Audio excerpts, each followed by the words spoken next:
శశివర్ణం చతుర్భుజం ప్రసన్నవదనం ధ్యాయేత్ సర్వవిఘ్నోపశాంతయేత్. గురుర్బ్రహ్మా గురుర్విష్ణుః గురుర్దేవో మహేశ్వరః గురుః సాక్షాత్ పరబ్రహ్మ తస్మై శ్రీగురవే నమః. వ్యాసాయ విష్ణురూపాయ వ్యాసరూపాయ విష్ణవే నమో వై బ్రహ్మనిధయే వాసిష్ఠాయ నమో నమః. పూజంతం రామ రామేతి మధురం మధురాక్షరం ఆరుహ్య కవితాశాఖాం వందే వాల్మీకికోకిలం. శృతిస్మృతిపురాణానాం ఆలయం కరుణాలయం నమామి భగవత్పాదశంకరం లోకశంకరం. వాగర్ధాయుగ సంపృక్తం వాగర్ధ ప్రతిపత్తయే జగదః పితరౌ వందే పార్వతీ పరమేశ్వరౌ. సూక్తిం సమగ్రేతున స్వయమేవ లక్ష్మీ శ్రీరంగరాజమహిషీ మధురైః కటాక్షైః. వైదగ్ధ్యవర్ణగుణగుంభనగౌరవైద్యాం కండూలకర్ణకుహరాः కవయోధయంతి. హైమోర్ధ్వపుండ్రమజహన్మకుటం సునాసం మందస్మితం మకరకుండలచారుగండం బింబాధరం బహుళదీర్ఘకృపాకటాక్షం. శ్రీవేంకటేశముఖమాత్మనిసన్నిధత్తాం. విమలపటి కమలపుటి పుస్తకరుద్రాక్షసహస్రపుటి కామాక్షి పక్ష్మలాక్షి కలిత విపంచి విభాసి వైరించి. మనోజవం మరుతతుల్యవేగం జితేంద్రియం బుద్ధిమతాం వరిష్టం. వాకాత్మజం వనరయూధముఖ్యం శ్రీరామదూతం శిరసా నమామి. అపదామపహర్తారం దాతారం సర్వసంపదాం లోకాభిరామం శ్రీరామం భూయో భూయో నమామ్యహం. హరి ఓం. పరమేశ్వర స్వరూపేణ సదగ నమస్కారం.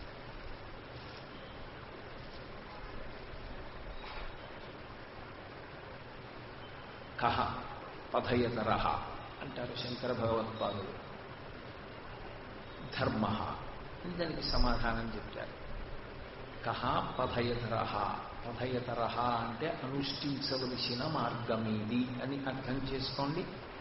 మార్గము అన్న మాటకి ఒక ప్రత్యేకమైనటువంటి అర్థాన్ని సూచన చేస్తుంది.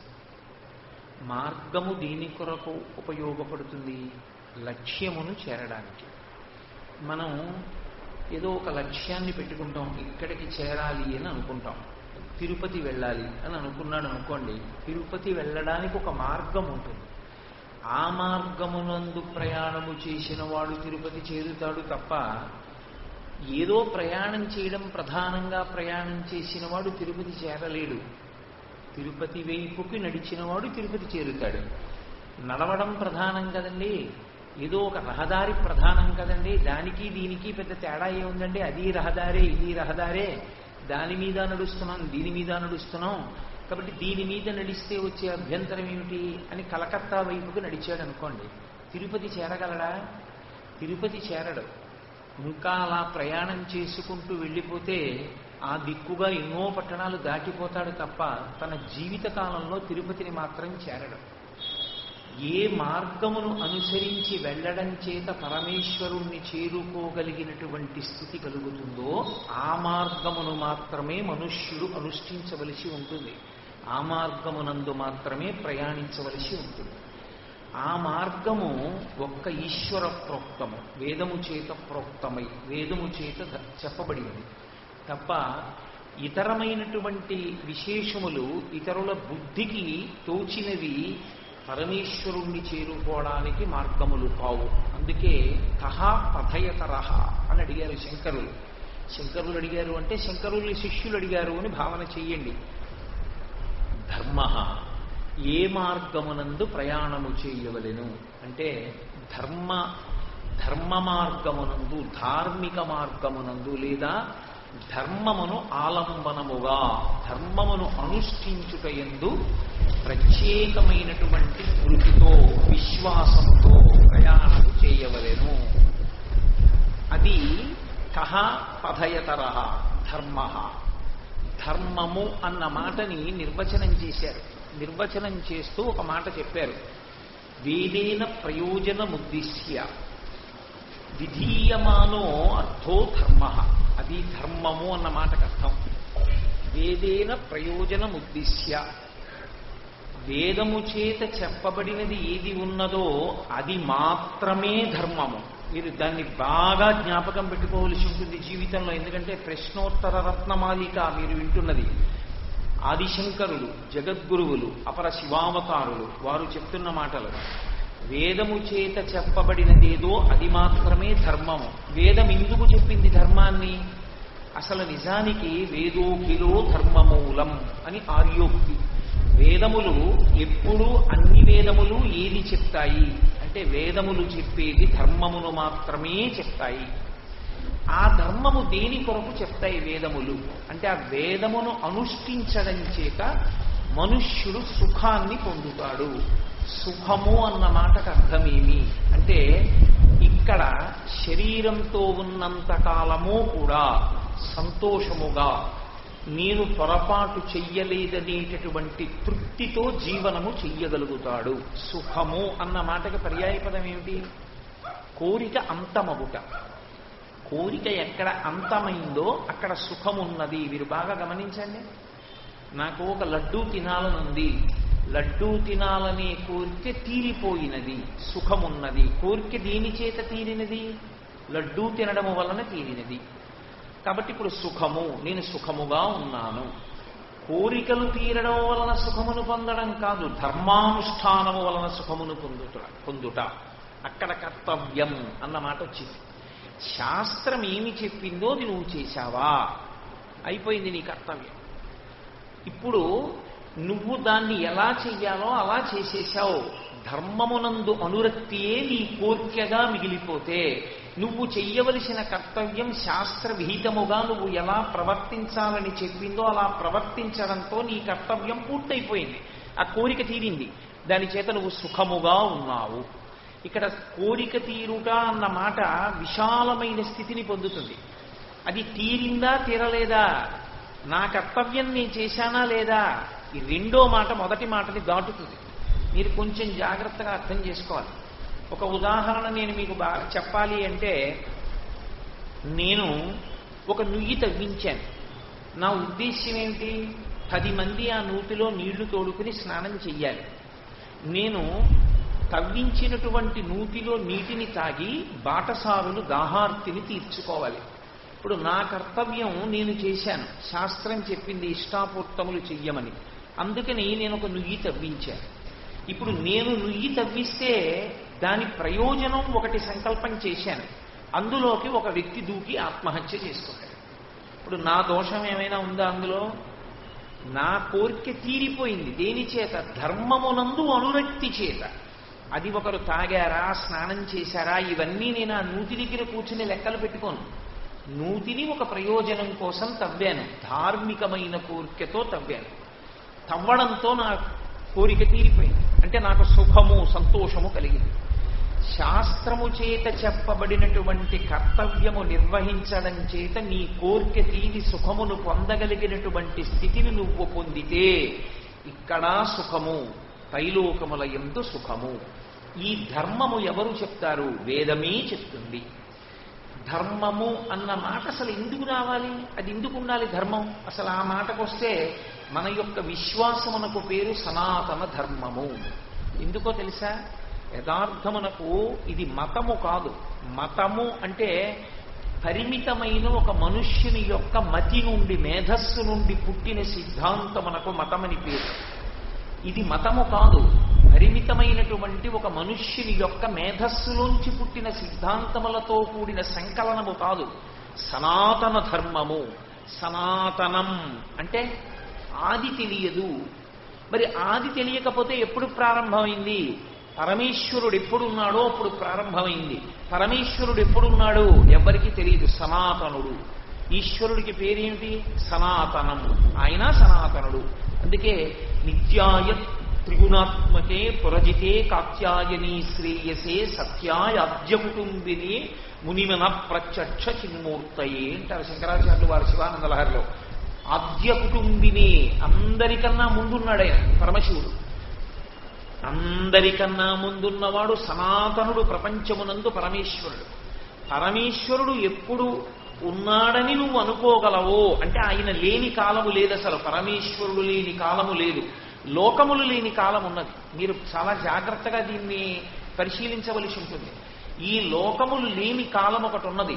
పోతన గారు అంటారు భాగవతంలో, లోకమ్ములు లోకేశులు లోకస్తులు తెగిన తుది అలోకంబగు పింజీకటి కావల యవ్వండే కృతి వెలుగు అతని వేసేదింటుందంటారు. ఈ లోకాల్ని పరిపాలించేవాళ్ళు, లోకాలలో ఉన్నవాళ్ళు కూడా తెగిపోయారు ఒకనాడు. సనాతన ధర్మము, ఈశ్వరుడు ఎప్పుడున్నాడని మీరు అనుకుంటున్నారో అప్పుడే ఇది ప్రారంభమైంది. ఇది ధర్మం.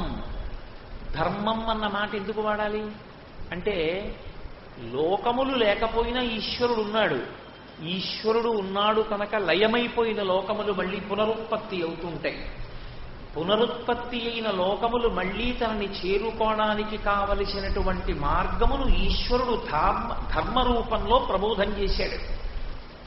ఈ ధర్మము పరమేశ్వరుని చేత చెప్పబడినది తప్ప ఒక మనుష్యుని చేత చెప్పబడినది కాదు. అందుకే వేదము అపౌరుషేయము. అపౌరుషేయము అంటే మనుష్యుల చేత చెప్పబడినది కాదు.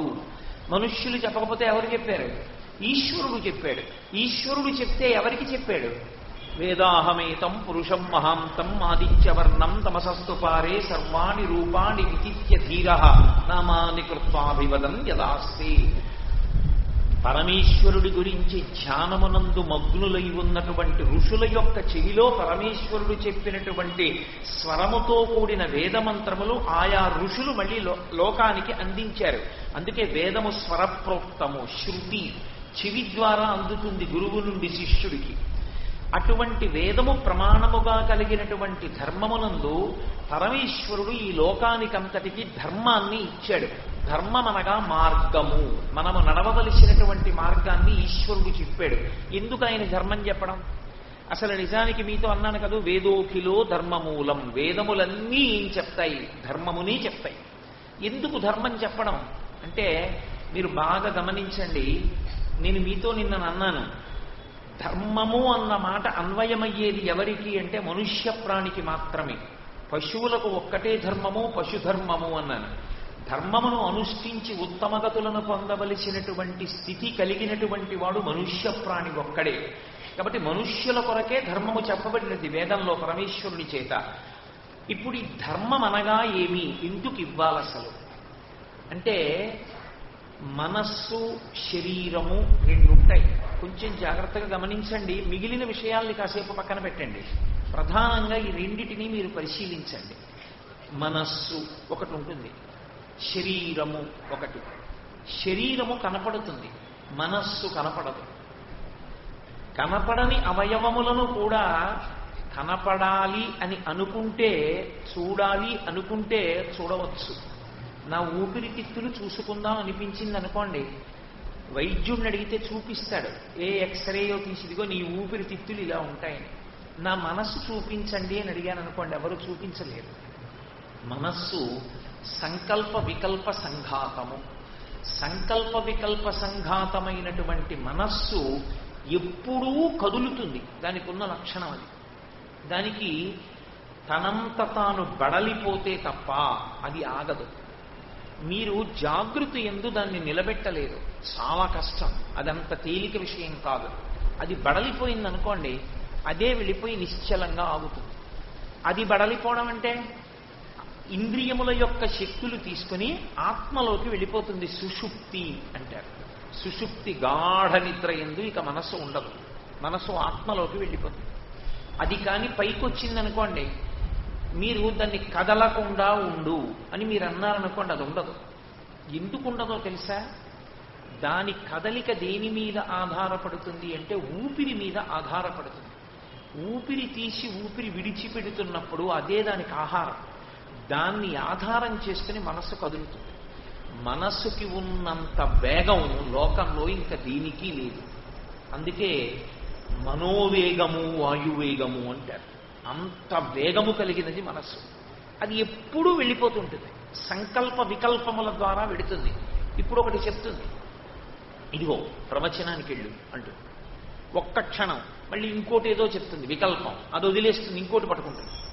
పట్టుకుని విడిచిపెట్టేటటువంటి లక్షణమున్న మనస్సుకు స్థిరత్వము లేదు, ఆగదు.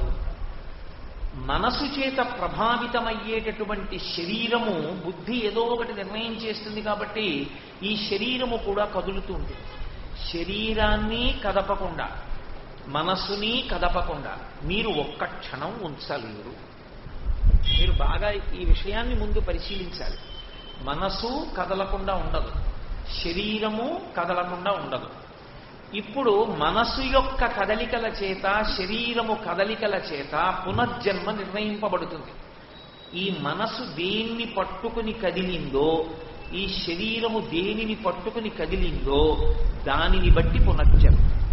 ఈ శరీరాన్ని సద్వినియోగం చేసుకోవడం, మళ్ళీ పునర్జన్మ లేకుండా చేసుకున్నా, ఉత్తమ జన్మలు పొందినా, హీనోపాదులలోకి వెళ్లకుండా ఉండాలన్నా మనసు యొక్క కదలికలను నియంత్రించగలగాలి.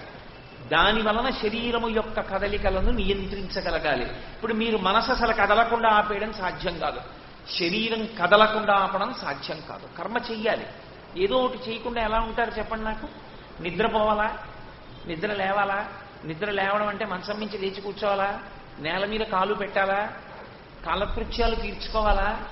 స్నానం చెయ్యాలా? అన్నం తినాలా? కార్యాలయానికి వెళ్ళాలా? ఒక వాహనం ఎక్కాలా? మీరు బట్టలు కట్టుకోవాలా? 10 మందిలో కలిసి కూర్చోవాలా? 10 మందితో మాట్లాడాలా? తిరిగి వచ్చి సాయంకాలం మళ్ళీ ఏదో ఇంట్లో కాస్త ఏదో పదార్థం పుచ్చుకోవాలా? పుచ్చుకుని మళ్ళీ మీరు కాసేపు ఎవరితోనో మాట్లాడడం, కార్యక్రమాలు నిర్వహించాలా? మీరు బడలిపోయిన తర్వాత నిద్రపోవాలా? ఇవన్నీ కదలికలే. ఇందులో ఏ కదలిక, ఏ కర్మ చెయ్యకుండా మీరు ఉంటారు చెప్పండి? కర్మ అంటే ఏదో తల్లిదండ్రులు చచ్చిపోతే చేసేదని మీరు అనుకోకండి. కర్మ అంటే కార్యము, పని అని. ఏ కర్మ చెయ్యకుండా మనిషి ఉండగలడు? ఉండలేడు. ధర్మము అన్న మాటని ఈశ్వరుడు ఎందుకు ఇచ్చాడంటే, కదలకుండా ఉండలేని మనిషి యొక్క స్థితిని గమనించి ఆ కదలికలన్నిటినీ దేనితో ముడివెయ్యడం చేత తనని చేరుకుంటాడో ఆ ముడి చెప్పడమే ధర్మము. ఆ ముడి దేనితో వేసుకోవాలో తెలిస్తే ధర్మమునందున్నాడు అని గుర్తు. అందరూ కదులుతారు, కదలని వాళ్ళు ఉండరు. నేను ఇందాక మొట్టమొదట్లో మీతో చెప్పానే, తిరుపతి వెళ్ళేవాడు ఒకడు, తిరుపతి వెడుతున్నాననుకుని ఎటో పోయేవాడు ఒకడు. కదలికలు లేనివాడు ఉండడు. కదలికలను ఈశ్వర ప్రోక్తమైన విషయముల చేత ముడివేసిన వాడెవరో వాడు ధర్మమునందున్నవాడు. ఈశ్వర ప్రోక్తమైన విషయముల చేత ముడివేయడము అంటే, నువ్వు నిద్ర లేచావు, నీ ఇష్టం వచ్చినట్టు నిద్ర లేవకూడదు. నీ పక్క మంచం మీద పడుకున్నవాడు నిద్రలేస్తున్నాడు, నువ్వు నిద్రలేస్తున్నావు. నీ పక్కనున్న భార్య నిద్రలేస్తోంది, నువ్వు నిద్రలేస్తున్నావు. ఎవడు ఈశ్వరుణ్ణి చేరుతున్నాడు? ఎవడు నిద్ర లేవగానే కన్ను విప్పకుండానే ముందు పరమేశ్వర మూర్తి ఎటువైపు ఉందో ఇంట్లో గుర్తు తెచ్చుకుని అటువైపుకి కన్ను తిప్పి కనురెప్ప పైకెత్తి మొట్టమొదటి పేరు నోటి వెంట శ్రీహరి శ్రీహరి శ్రీహరి అని 3 మాటలు పలికి లేచి కూర్చున్నవాడున్నాడే, వాడి కదలిక పరమేశ్వరుడు చెప్పినటువంటి మంత్రము చేత ముడిపడింది. ఆయన చెప్పినట్టు లేస్తున్నాడు వాడు. ఇప్పుడు లేచి అంటే నేనేదో భార్యాభర్తల్లో ఒకరిని కించపరిచానని మీరు అనుకోకూడదు. నేను ఒక ఉదాహరణకి చెప్తున్నాను. ఇద్దరూ ఒక మంచం మించే లేచారు. ఆవిడ అయ్య బాబోయ్ కాఫీ పెట్టాలంటూ లేచింది. ఇప్పుడు ఆవిడ మంచం మించి కాలు కింద పెట్టి గబగబా పరిగెత్తికెళ్ళింది. ఈయన మంచం మించి కాలు కింద పెట్టే ముందు ఆ భూమి వంక చూసి, అమ్మా నువ్వు సాక్షాత్తు శ్రీ మహావిష్ణువు యొక్క ఇల్లాలివి కాబట్టి నా కన్న తల్లివి, నీ మీద కాలు పెట్టకూడదు, కానీ కాలు పెట్టకపోతే నాకు బ్రతుకు లేదు, అందుకని నేను కాలు పెట్టి దిగుతున్నాను, అమ్మా నన్ను క్షమించు అని సముద్రవసనేదేవి పర్వత స్థనమండలే విష్ణుపత్ని నమస్తుభ్యం పాదాహతిం క్షమస్వమి అని క్షమార్పణ చెప్పి కాలు పెట్టాడు. ఇప్పుడు మీరు గమనించండి, అలా చెప్పాలన్నటువంటి బుద్ధి ఉండి స్మరణకి తెచ్చుకోకపోతే మనసు ఎటో పోతుంది. ఇప్పుడు మనసు నిలబడింది, కాలు కింద పెట్టే ముందు నమస్కారం చేసి కాలు కింద పెట్టాడు. కాలు కింద పెట్టి దిగుతూనే మొట్టమొదట ప్రారంభం దేనితో అంటే గురువు గారి యొక్క పాదముల యొక్క ద్వంద్వమును, ఆ పాదముల జంటని స్మరించాలి.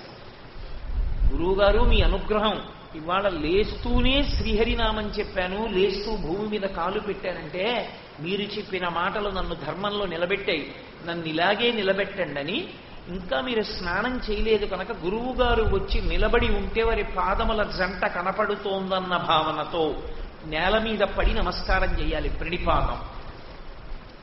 అందరూ నిద్రలేస్తారు. ఒకడు అలా గురువు గారికి నమస్కారం చేశాడు. లేచి ప్రాతకాలము కేవలము ఈశ్వర స్మరణలకు ఏదో భగవత్ సంబంధమైన పాట వింటున్నాడు. భగవంతుడి గురించి తలుచుకుంటున్నాడు. ఏదో జగద్గురువుల గురించి తలుచుకుంటున్నాడు. కాలకృత్యములను తీర్చుకున్నాడు. బ్రహ్మముహూర్తము ఈశ్వరారాధనకు తప్ప అన్యమునకు వినియోగించవలసిన సమయము కాదు. అందుకని ఆయన అప్పుడు న్యూస్ పేపర్ చదవడం. ఎంతంత పెద్ద పెద్ద అక్షరాలతో ఉన్నా ఆయన ఏం చదవడం. ఆయన ముందు ఏం చేస్తాడంటే పూజామందిరంలోకి ప్రవేశించి నిర్మాల్యం తీసి సంధ్యావందనాదులు పూర్తి చేస్తాడు. తనకిచ్చిన పంచేంద్రియాల్ని పరమేశ్వరుడికి 5 ఆరాధనా మార్గముల ద్వారా, 5 సూచనల ద్వారా, 5 రకములైనటువంటి ఉపచారముల ద్వారా కృతజ్ఞతలను ఆవిష్కరిస్తూ మొదలు పెడతాడు. కంటికి చూపునిచ్చాడు. ఒక దీపం పెట్టి కృతజ్ఞత చెప్తాడు. అనేక రుచులు చూసే అవకాశం ఇచ్చాడు. నైవేద్యం పెట్టి ఆయనకి కృతజ్ఞత చెప్తాడు. సాత్విక బుద్ధితో ఉన్నాడు కాబట్టి సాత్వికమైన పదార్థాన్ని నివేదన చేస్తాడు. పరమేశ్వరుడు వాసన చూడ్డానికి ముక్కిచ్చాడు. అందుకని ధూపం వేస్తాడు కృతజ్ఞతగా. పరమేశ్వరుడు ముట్టుకుంటే స్పర్శ తెలిసేటటువంటి శక్తినిచ్చి అనుగ్రహించాడు. అందుకని ఆయనకి చందనాన్ని అనులేపనం చేస్తాడు. ఎన్నో శబ్దములను విని తాను సంతోషించేటటువంటి అవకాశం ఇచ్చాడు. అందుకని పరమేశ్వరుడికి పుష్పములతో అర్చన చేసి కృతజ్ఞత చెప్తాడు. పుష్పములు శబ్దములకు ప్రతీకలు. ఎందుకంటే తుమ్మెదల ఝంకారములన్నీ పువ్వుల కొరకే కాబట్టి ఆ ధ్వనులకు పుష్పములు సంకేతములు. అందుకని పుష్పములతో అర్చన చేసి తన యొక్క కృతజ్ఞతని ఆవిష్కరిస్తాడు. బ్రహ్మముహూర్తము దేవి కొరకు అంటే పరమేశ్వరుడు తనకు పంచేంద్రియములనిచ్చి పంచేంద్రియములకు శక్తినిచ్చి ఆ శక్తి వలన బ్రహ్మాండమనందున్న సమస్త భోగములను అనుభవించడానికి అవకాశం ఇచ్చాడు కనుక కృతజ్ఞత ద్వారా పంచసంఖ్యోపచారిణి అయిన అమ్మవారికి 5 ఉపచారములతో కృతజ్ఞత చెప్తాడు.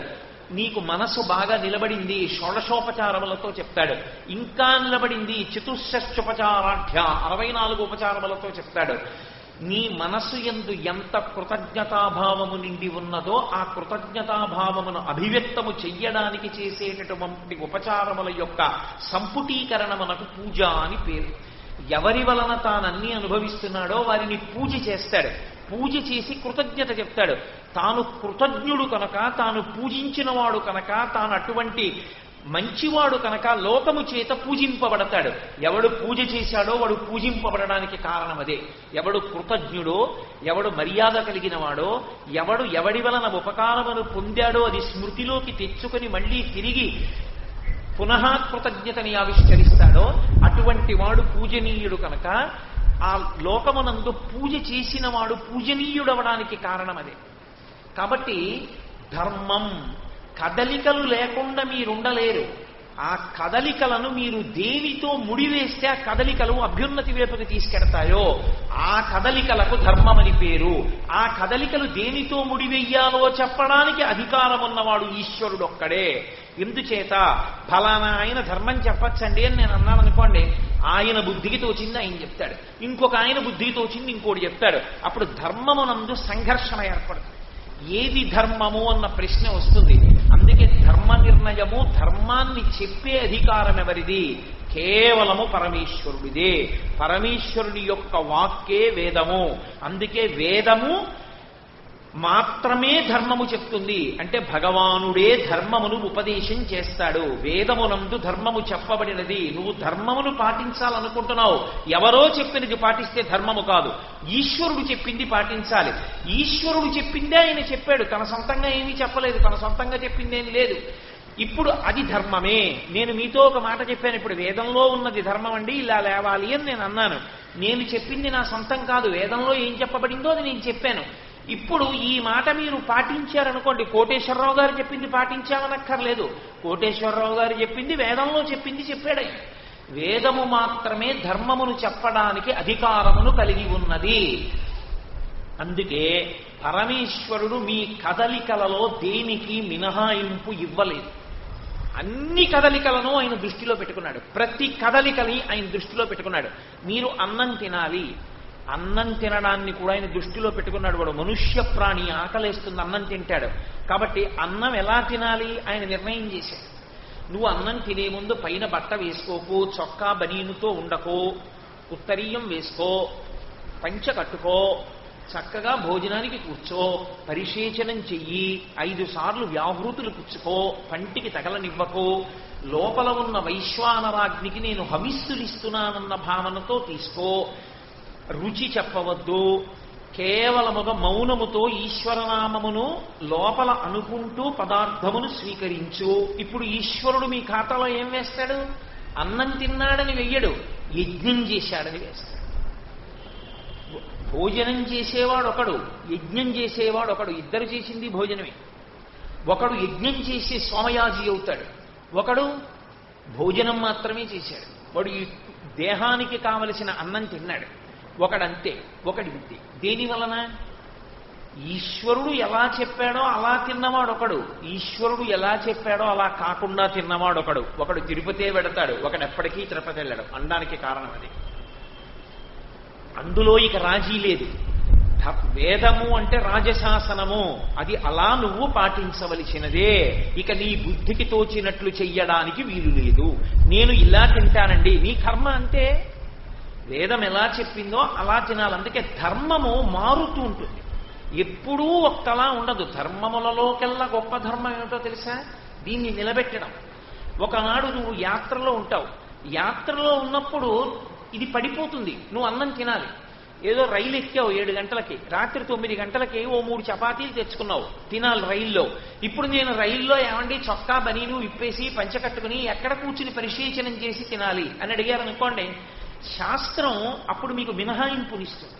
మీరు ఎలా కూర్చుని తినండి, దోషం పట్టదు.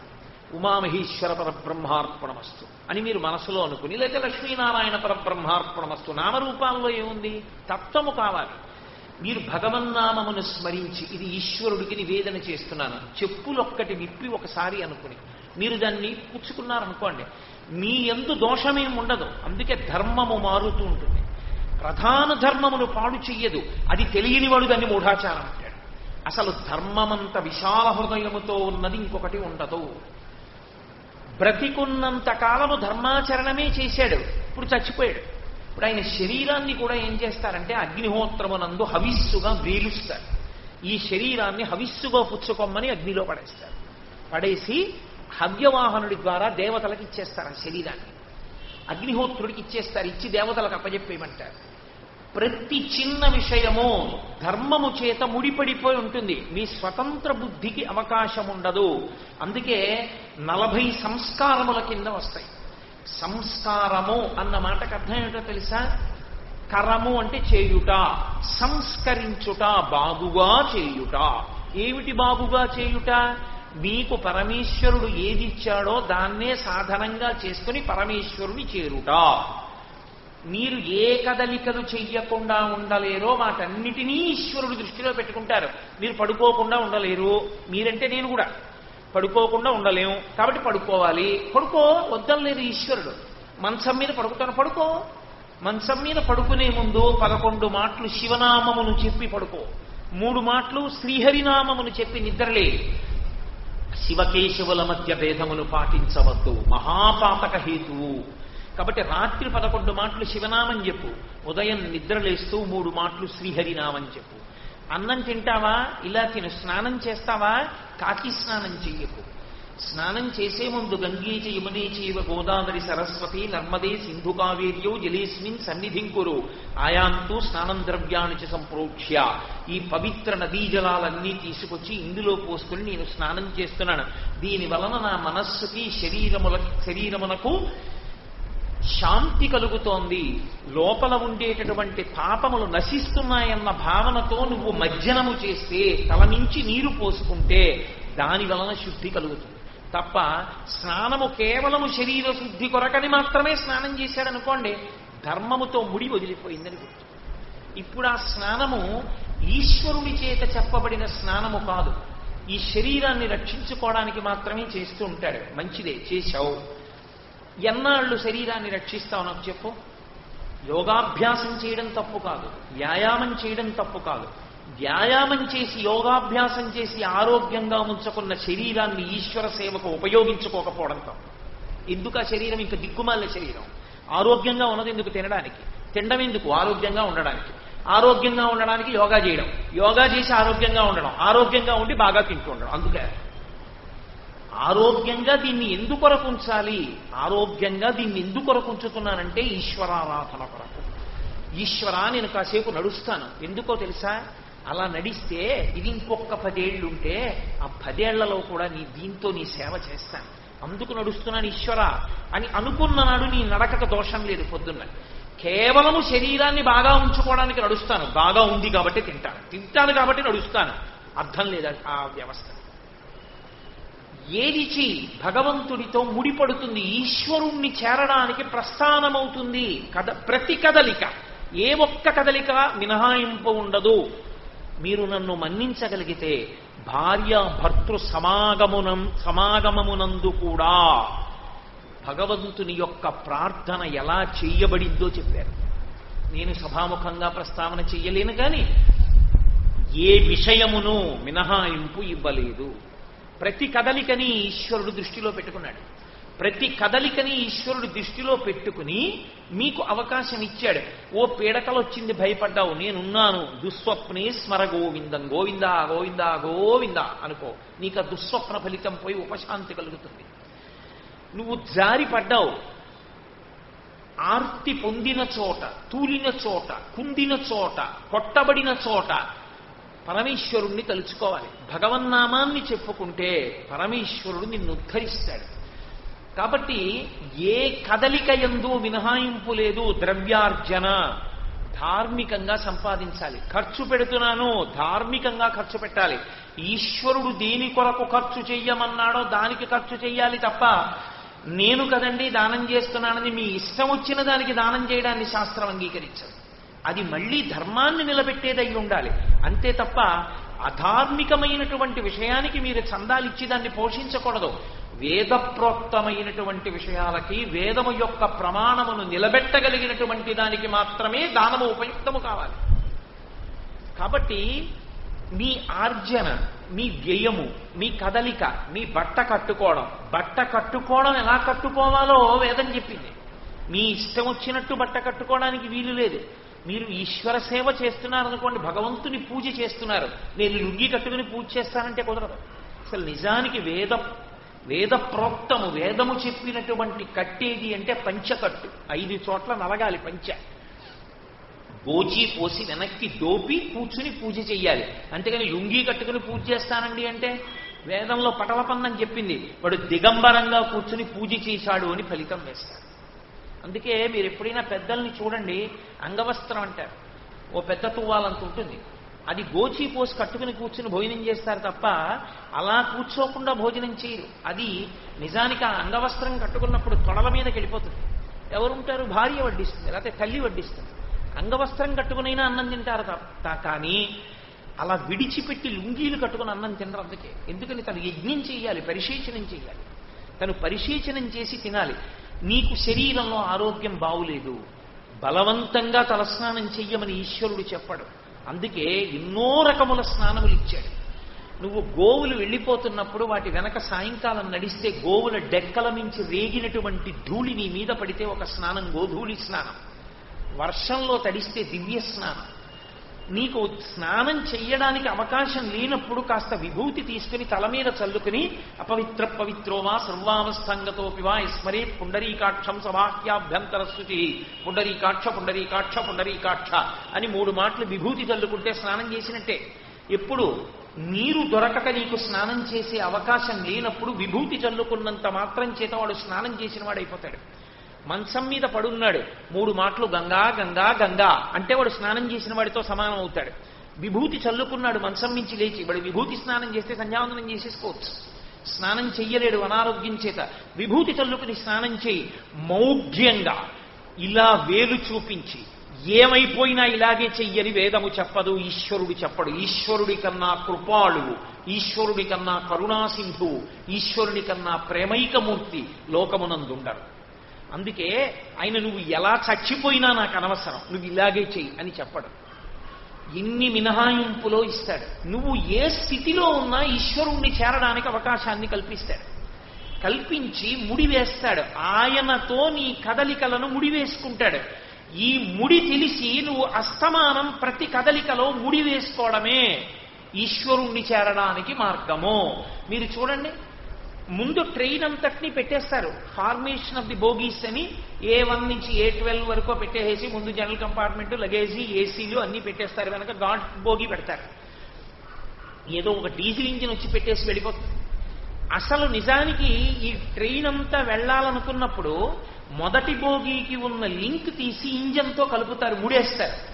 ఇప్పుడు ఇంజన్ దేని లాగుతుంది? మొదటి పెట్టిన ఒకదాన్ని లాగుతుంది. మొదటి పెట్టి రెండో పెట్టింది, రెండో పెట్టి మూడో పెట్టి, మూడో పెట్టి చివరి పెట్టింది. ఇప్పుడు ఇంజిన్ ఎట్టిళ్ళిందో ఇవన్నీ అటు వెళ్ళిపోతాయి. ఆ ముడి వేసి ఉండాలి. ఆ ముడి కానీ ఆ పెట్టినటువంటి కపులింగ్ అంటారు. ఆ ముడి వదిలేసింది అనుకోండి, ఇంజన్కి మొదటి పెట్టికి ఉన్న ముడి వదిలేసింది అనుకోండి, ఇంజన్ తిరుపతి వెళ్ళిపోతుందేమో, బోగీలు వెళ్ళవు. నువ్వు ముడిని జాగ్రత్తగా చూసుకుంటూ ఉండాలి. ఎప్పుడు నేను చేస్తున్న ఈ పని ధర్మచక్రములోనికి ఇముడుతోందా? ఇముడుతోంది, చెయ్యి. ఇమడదు, చెయ్యవద్దు. నువ్వు ధర్మచక్రములోనికి ఇమిడావు అంటే ఈశ్వరుడి వైపుకి వెళ్ళిపోతున్నావు. ప్రతి కదలిక ఈశ్వరుడి వైపుకే వెళ్ళిపోతోంది. అన్నం అలా తిన్నావు, ఈశ్వరుడి వైపుకి వెళ్ళిపోయావు. స్నానం అలా చేసావు, ఈశ్వరుడి వైపుకి వెళ్ళిపోయావు. అలా చెప్పి పడుకున్నావు, ఈశ్వరుడి వైపుకి వెళ్ళిపోయావు. అలా చెప్పి లేచావు, ఈశ్వరుడి వైపుకి వెళ్ళిపోయావు. ఇంకింతకన్నా ఏం ఉండదు. శాస్త్రమునకంతటికీ ప్రయోజనమేమి? ఈ ఒక్క మాటే. రెండే రెండు మాటలను వాంగ్మయముగా విస్తరింపజేశారు సనాతన ధర్మంలో. రెండు మాటలే. సమస్త వాంగ్మయమునకు సారము ఆ రెండు మాటలే. సత్యం వద, ధర్మం చర, అంతే. ఈ రెండు తప్ప మూడవ మాట ఇక ఉండదు వాంగ్మయానికి. వాంగ్మయానికి కానీ, ప్రవచనానికి కానీ, ఉపన్యాసానికి కానీ, పుస్తక పఠనానికి కానీ ప్రయోజనం ఏదై ఉండాలి? సత్యం వద, ధర్మం చర, అంతే. ఈ ధర్మము ఆశ్రమములను బట్టి ఉంటుంది. బ్రహ్మచారిది ఒక ధర్మం, గృహస్థుది ఒక ధర్మం, వానప్రస్థుది ఒక ధర్మం, సన్యాసిది ఒక ధర్మం. ఎందుకు అలా పెట్టారు అంటే ఆ ఆశ్రమమునందు తాను చెయ్యవలసిన పనిని చక్కగా చెయ్యడానికి యోగ్యమైన రీతిలో ఆ కదలికలను ఈశ్వరుడు అలా నిర్ణయం చేశాడు. బ్రహ్మచారి వాడికి ఉపవాసం లేదు, వాడిని ఉపవాసం చేయమని లేదు. ఎందుకని? వాడికి ఆకలేస్తుంది. వాడు చిన్నపిల్లాన్ని పట్టుకుని ఉపవాసం చేస్తే వాడు ఏం చదువుకుంటాడు? వాడికి కడుపు నకనకలాడిపోతుంది. అందుకని పిల్లవానికి ఉపవాసము లేదు, గృహస్థు ఉపవాసం ఉన్నది, 80 దాటే ఉపవాసము లేదు, రోగగ్రస్తుడు ఉపవాసము లేదు. శరీరాన్ని ఉపవాసంతో శోషింపచేయకూడదు. నీకు షుగర్ ఉంది, ఉపవాసం చెయ్యమని లేదు. నీవు ఆరోగ్యంగా ఉన్నావు, ఉపవాసం చెయ్యకుండా ఉండకూడదు, చెయ్యాలి ఉపవాసం. కాబట్టి ఏది ఎప్పుడు చెయ్యాలో, ఏది ఎప్పుడు చెయ్యకూడదో వేదము చెప్పింది. ప్రతి చిన్న విషయాన్ని కూడా వేదము చెప్పింది. చెప్పి ఇలా కదులు, ఇలా నడు చెప్తూ వచ్చింది. తద్దినం పెట్టు, తండ్రి చచ్చిపోతే ఎలా తద్దినం పెట్టాలి చెప్పింది. ఇవన్నీ చెప్పినదేదో అది వేదమునందు చెప్పబడినదంతా ధర్మమే. అందుకే వేదోకిలో ధర్మమూలం. అసలు వేదము చెప్పినదే ధర్మము. ఈ ధర్మము మీరు కదలకుండా ఉండలేరు కనుక మీ ప్రతి కదలికని ఈశ్వరుడితో ముడివేసి అటువైపుకి కదిలిపోవడమే. నేను మీతో ఒక మాట అంటాను, మీరు గుర్తుపట్టండి. నేను గోకులానికి నడిచి వచ్చాననుకోండి, ఏదో కారులో వస్తున్నాడు, అది వేరు మాట. నేను నడిచి వచ్చాననుకోండి, నేను మా ఇంటి నుంచి మెట్లు దిగడం మొదలుపెట్టి ఒక మెట్టు దిగాను అనుకోండి, నేను గోకులానికి దగ్గర పడుతున్నట్టేనా? ఒక మెట్టు దిగాను, కొంత దగ్గర అయ్యాను, మెట్లన్నీ దిగిపోయాను, ఇంకొంచెం దగ్గర అయ్యాను. ఇంట్లోంచి బయటికి వచ్చి రోడ్డు ఎక్కాను, ఇంకొంచెం దగ్గర అయ్యాను. ఒక సందు మలుపు తిరిగాను, ఇంకొంచెం దగ్గర అయ్యాను. చిట్ట చివరికి సందు చివరకు వచ్చాను, బాగా దగ్గర అయ్యాను. రాజద్వారం దాటాను, గోకులంలోకి వచ్చేసాను. అసలు మొదటి మెట్టు దిగితే ఎక్కడ పెడతానండి గోకులం అని ఇంట్లోనే కూర్చున్నాను. పెడతానా? కదలిక చేతనే ఈశ్వరుణ్ణి చేరుతారు. ఆ కదలికలన్నీ చివరికి కదలని స్థితికి చేరిపోతాయి. ధర్మము కదలిక, సత్యము కదలని స్థితి. గోకులానికి చేరిపోయావు, కదలకుండా కూర్చున్నావు. ఇప్పుడు ఆ కదలిక లేని స్థితి తాను ఆత్మగా నిలబడుట. ఈ ఆత్మగా నిలబడడానికి కదలాలి. ఈ కదలికలు నీ ఇష్టం వచ్చినట్టు కదలకూడదు. ఎవడి చిత్తం వచ్చినట్టు వాడు చెప్పినట్టు కదలకూడదు. వేదం ఎలా చెప్పిందో అలా కదల. అలా కదిలితేనే నువ్వు ఈశ్వరుణ్ణి చేరగలవు. నువ్వే నీ డబ్బు పెట్టే కొనుక్కున్నావు 200 గజాల స్థలాన్ని. నువ్వే నీ డబ్బు పెట్టే ఇల్లు కొనుక్కుంటున్నావు. మున్సిపాలిటీకి ఎందుకు ప్లాన్ చెప్పడం? మున్సిపాలిటీకి ప్లాన్ చెప్పావు, అప్రూవ్ చేసింది, ఒక్క 2 గజాలు ముందు గది కట్టావు, బద్దలు కొట్టేస్తానంటాడు వాడు వచ్చి. నువ్వు మళ్ళీ బిల్డింగ్ రెగ్యులరైజేషన్ స్కీమో ఏదో పేరు చెప్పి అపరాధ రుసుం కట్టి దాన్ని మళ్ళీ నువ్వు క్రమబద్ధీకరించుకుంటున్నావా లేదా? ఏమి నువ్వు కొనుక్కున్న స్థలంలో నువ్వు కట్టుకుంటున్న ఇంటిని వాళ్ళు చెప్పినట్టు కట్టకపోతే బద్దలు కొట్టేస్తానని నువ్వు పెట్టుకున్న వ్యవస్థలోని మున్సిపాలిటీకి అంత అధికారం ఉంటే, ఇన్ని బ్రహ్మాండములను నిర్మించిన పరమేశ్వరుడు నేను చెప్పినట్టు చేయకపోతే నీకు అభ్యున్నతి లేదంటే దోషం ఎక్కడొచ్చింది? అది ధర్మం. కాబట్టి ధర్మమును ఎవడు పట్టుకున్నాడో వాడు ఈశ్వరుడి వైపుకు వెడుతున్నాడు. కదలికలన్నీ ధార్మికమై ఉండాలి. అలా లేదు, ఆ ముడొక్కటే వదిలింది. నువ్వు ఎన్ని కదలికల కదులు, అవి నీకు సంతోషం కల్పిస్తాయేమో, నువ్వు ఈశ్వరుడికి మాత్రం దూరం అయిపోతావు. నేను మీతో చెప్పే కదా, కదలడం ప్రధానం కాదు, ఈశ్వరుడి వైపుకు కదలడం ప్రధానం. తిరుపతి వెళ్ళాలనుకున్న వాడివి తిరుపతి వైపుకు కదలాలి. తిరుపతి వెడుతున్నానని కలకత్తా వైపుకి కదిలితే ఎప్పటికీ తిరుపతి చేరలేదు. కదలడం కాదు, ఎటు కదలాలో అటు కదలాలి గమ్యాన్ని చేరడానికి. ఎటు కదలాలో చెప్పవలసింది నేను కాదు, మీరు కాదు, ఎవరూ కాదు. ఒక్క వేదము మాత్రమే. కహ పథయతరహ, అది శంకరుల ప్రశ్న. ఏది మార్గం, ఏది స్వీకరించాలి, ఎటు నడవాలి? ఆయన ఇవాళ అసలు మనిషి జీవితం పండడానికి కావలసిన విషయాన్ని ప్రారంభం చేశారు శంకర భగవత్పాదులు. అది ధర్మ. అందుకే వేదమునకు ఉపాంగములను ఉంటాయి. అందుకే వేదము సాంగోపాంగంగా చదివాడండి ఆయన అంటారు. వేదమునకు ఉండేటటువంటి ఉపాంగములలో ఒకటి కల్పము అంటారు. కల్పము సూత్రములతో ఉంటుంది. కల్పమునందంతా ఏం చెప్తారు అంటే ధర్మసూత్రములను చెప్తారు. ధర్మసూత్రములంటే మీరు మీ కదలికలన్నిటినీ ఈశ్వరుడితో ఎలా ముడివేసుకోవాలో చెప్పేటటువంటి స్థితికి కల్పమని పేరు. ఇప్పుడు ఈ కల్పమునందు 2 రకాలుగా ఉంటాయి సూత్రాలు. ఒకటి గృహ్య సూత్రములు అంటారు, రెండవది శ్రౌత సూత్రములు అంటారు. మీరు ఇంట్లో చేసేటటువంటి చిన్న చిన్న పనులన్నీ, అంటే నేను మీకు చెప్పానే, నిద్ర లేవడం దగ్గర నుంచి నిద్రపోయే వరకు ఉండేటటువంటి వాటిని అన్నిటినీ గృహ్య సూత్రముల యందు చెప్తారు.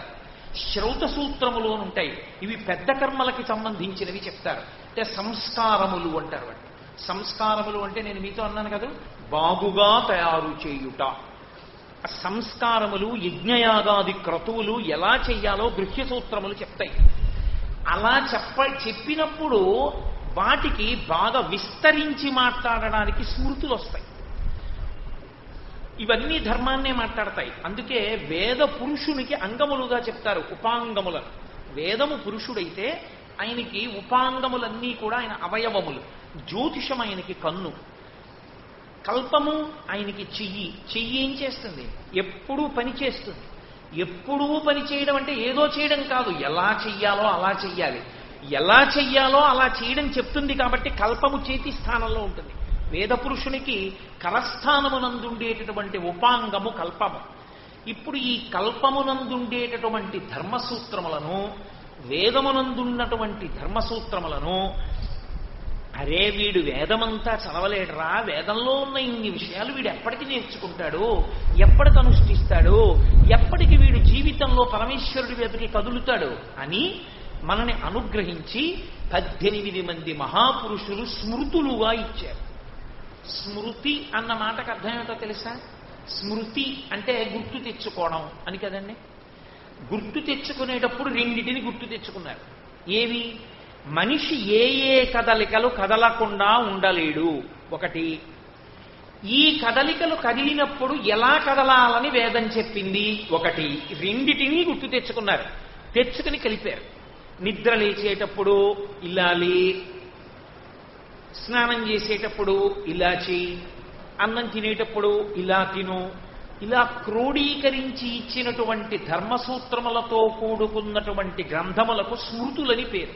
స్మృతులను పాటించే వాళ్ళని స్మార్తులు అని పిలుస్తారు. శృతి ఏం చెప్పిందో స్మృతి అదే చెప్తుంది. వేదములో లేనిది స్మృతి చెప్పదు. వేదమునందు ఏదున్నదో దాన్ని మీకు తేలికగా అర్థమయ్యేటట్టుగా తీసి సూత్రముల కింద ఇచ్చారు. అలా ఇచ్చిన మహాపురుషులు 18 మంది ఉన్నారు లోకంలో. వాళ్ళే, అందులో మీకు కొంతమంది చెప్తాను. విష్ణువు, శంకరుడు, బృహస్పతి, యముడు, లిఖితుడు, అక్కడికి 5, యాజ్ఞవల్క్యుడు, దక్షుడు,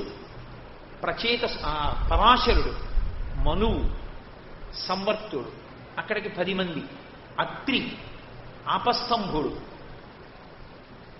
సావాశ్వుడు, ఆత్రేయస, అర్చనానస, సావాశ్వ, అర్చనానసుడు, ఆ తర్వాత ఆపస్తంభుడు, తర్వాత అంగిరసుడు, మహానుభావుడు ప్రచేతసుడు, అక్కడికి 5 15 మంది, హరితుడు 16, గౌతముడు 17, సాతాతపుడు 18. ఈ 18 మంది స్మృతులు ఇచ్చారు. ఈ 18 మంది ఇచ్చిన స్మృతుల్ని వాళ్ళ పేరుతోనే పిలుస్తారు. యాజ్ఞవల్కుడిచ్చిన స్మృతిని యాజ్ఞవల్క్య స్మృతి, గౌతముడిచ్చిన స్మృతిని గౌతమ స్మృతి, మనువిచ్చిన స్మృతిని మనుస్మృతి, ఆపస్తంభుడిచ్చిన స్మృతిని ఆపస్తంభ స్మృతి. ఇలా ఆ వారి పేరు మీద స్మృతిని పిలుస్తారు.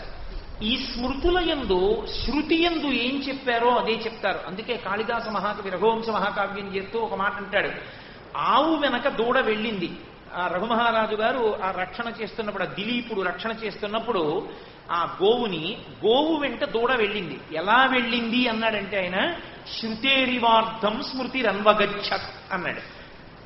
వేదములో చెప్పిన దానిని స్మృతి ఎలా చెప్తుందో అలా శృతి వెంట స్మృతి వెళ్ళినట్టు ఆవు వెంట దూడ వెళ్ళింది అన్నాడు కాళిదాసు. అంటే శృతి వేదమునందు ఏం చెప్పారో అదే స్మృతి యందు చెప్తారు.